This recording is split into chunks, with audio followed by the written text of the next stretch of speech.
we have two speakers, so don't get confused that they're confused that they shouldn't be talking at the same time. But welcome to the stage, Debra Brown and Quinn Antus from Good Business, Colorado. All right. So there are lots of things we can do as individuals to protect the environment, but unfortunately, voluntary action isn't going to get us where we need to go to save the planet. We need big system change, and that can be done through policy. Raise your hand if you've been to the state capitol.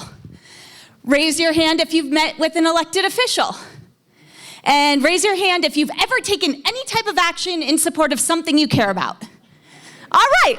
So, for this crowd, it may not come as a surprise to you that every year the legislature meets with 100 elected officials 5 months out of the year. They each get 5 bills. They have over 500 bills that they have to talk about under everything under the sun, and then they're asked to vote on them. So, making sure our issues rise to the top can be a challenge.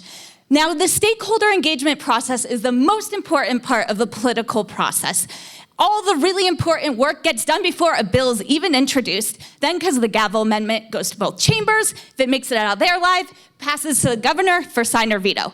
So last year, there was a lot of policies that got passed. We're expecting a lot of more policies to be considered in 2020, good, bad for the energy. But the most important thing is that we show up. So this website is pretty key. You can look up your legislators. You can find out where committee hearings are happening. You can even watch the legislature live in action. And if you choose to do that, you're awesome. So, like most things, though, doing advocacy as a group is just way better. The system's not meant to be totally user-friendly, and so when you join forces with an organization, you can just get more done, and it's easier to navigate.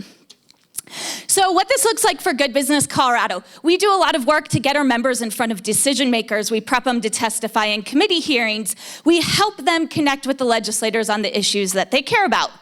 We also do a lot of work to get our members in front of the media.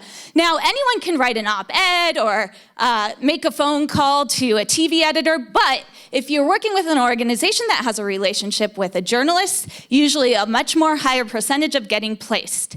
So getting involved in rules and regulations, once a bill passes, you think the party's over. It's just getting started. And the more controversial a bill is, the more work there is to be done in rules and regulations. So we turned out people for the zero-emission vehicle hearing.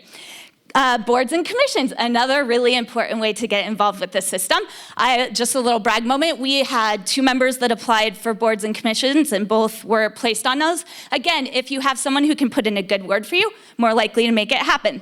So last year, all in all, our Sustainable Environment Working Group supported 6 policies that we think will help save the planet.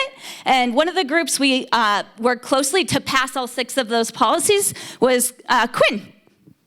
Thank you, Debra. Hi, I'm Quinn, and I want to talk about how we're narrowing our focus on a specific sector and why tailoring our advocacy activities can make a really big impact on climate policy advocacy.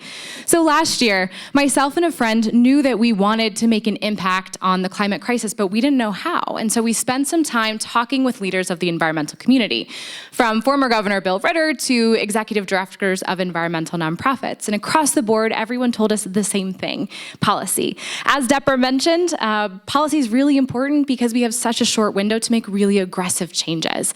And in order to get this type of policy passed at systems level, infrastructure-wide policy, we need to convince legislators with what they care about, which is jobs and money. So we need the support of the business community. Unfortunately and unsurprisingly, the industry that is most involved in climate policy advocacy is oil and gas. But there is a much bigger industry that we can bring to the table that generates 10 billion more in economic activity and employs 50,000 more people. It's tech. Tech comprises 11% of Colorado's economy, and that's only growing. And a recent study from Stanford shows that tech entrepreneurs care about climate action 2 times as much as the average Democrat, which is crazy. If they care so much, why haven't they been involved so far? And we think that's because the way that organizing and advocacy has been done. Tech leaders are really busy. They don't have time to spend a day at the Capitol or to write their own op-eds. And so we created Signal Climate Coalition to address this. We make high-impact advocacy really easy and accessible for tech leaders. We do things like ghostwrite op-eds for tech leaders and get them placed, which shows that they are thought leaders in their area and also influences legislators. So far, we have found that our approach really works. We launched in June, and since then, we've welcomed to our coalition leaders from companies like Amazon, Techstars, Ping Identity, Galvanize, and many more. Our focus on creating value for tech leaders and making sure that we engage them a way that works for them, we think can make a significant impact. Thank you.